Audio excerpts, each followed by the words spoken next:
Hey, Lenice. Buenos días. De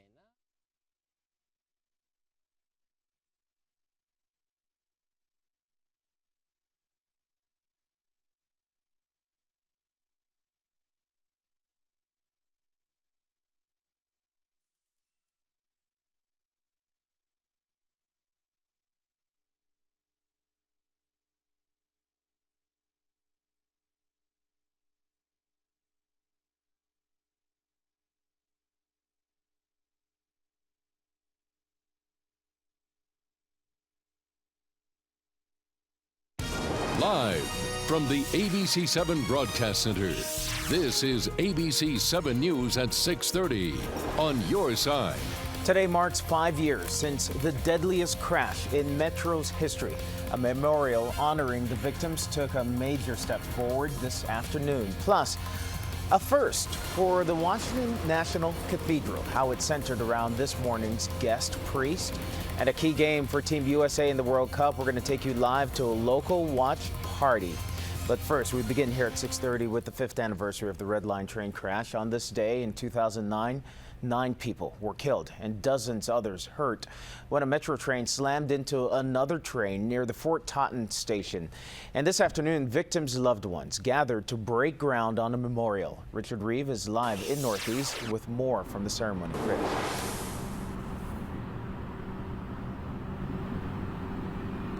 Kenneth, it'll be called Legacy Memorial Park. The mayor called this a place of reflection and remembrance. Now you can see behind me, it's just a mound of dirt right now, but eventually there'll be a sculpture for each one of the victims, inscriptions by the families. Now some family members were here today. They say they were honored, but they were also talking about safety. 3, 2, 1. Shovels broke ground this hot afternoon. The dedication for 9 lives lost, including Veronica DeBose. This is going to be an opportunity for us to move forward to some closure. Closure in a day of emotion on this 5th anniversary of the Metro Red Line crash. It's more anger than pain, but I grieve my daughter on a daily basis. Tawanda Brown's daughter, Lavonda Nikki King, was among those killed. King, just 23, had been preparing to open a beauty kiosk. My child is gone. She's not coming back. The trains are here to stay. Make them safe. The crash killed the train operator and 8 passengers. 80 people were injured when a 6-car train smashed into the rear of another that was stopped, waiting to enter the Fort Totten station. It seems like yesterday it's a challenging thing every day. The NTSB found a faulty circuit had failed to detect the moving train.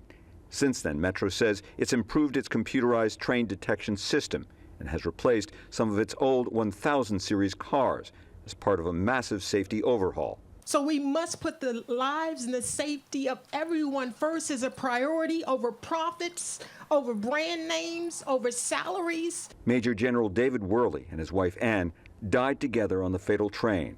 Their family, honored to be here, has one wish.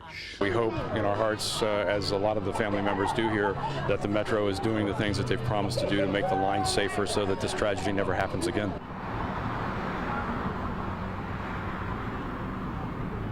Now, Metro is in the midst of a $1 billion a year overhaul. Those old 1000 series cars are only in the middle of the trains now, and some of those new 7000 series cars have been delivered. They are hoping to open this park sometime in December.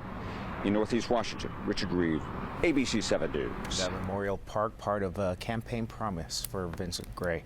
A big day at the Washington National Cathedral. Meantime, for the first time, an openly transgender priest delivered a sermon at the cathedral. Diane Cho was there. For the first time in the history of the National Cathedral, an openly transgender priest preached from the pulpit as a part of the cathedral's celebration of equality during the LGBT community's Pride Month. We can have a lot of straight, cis-bodied priests talk to us about these issues, but until you hear it from the mouth of somebody who's experienced it, I'm not sure it has the same impact on people. During his sermon, the Reverend Dr. Cameron Partridge told the congregation about his own personal struggles coming to terms with being transgender growing up in an Episcopal church. So many in the LGBTQ community, particularly in the trans community, have at one point or another found ourselves in situations of intense oppression, isolation, and despair. Also referencing scripture readings from the service, commending the progress that has been made to get acceptance in the LGBT community. I am so grateful and proud to be in a church that is now living into this charge. The first openly gay bishop in the Anglican Church also presided at today's service. The cathedral's voice is being heard in a new and powerful way. The dean of the cathedral says it's a symbolic day for the cathedral to have both of them here celebrating the Eucharist, sending a strong message to the LGBT community that the church supports them in their efforts for equality. Those we talked to who attended today's service from different religious backgrounds told us they hope today's sermon will inspire change. There's so many people out there, that I guess, they're just kind of closed off. They're not able to live freely. I hope that, there are other religions and other churches that open up more, just more acceptable. Diane Cho, ABC 7 News.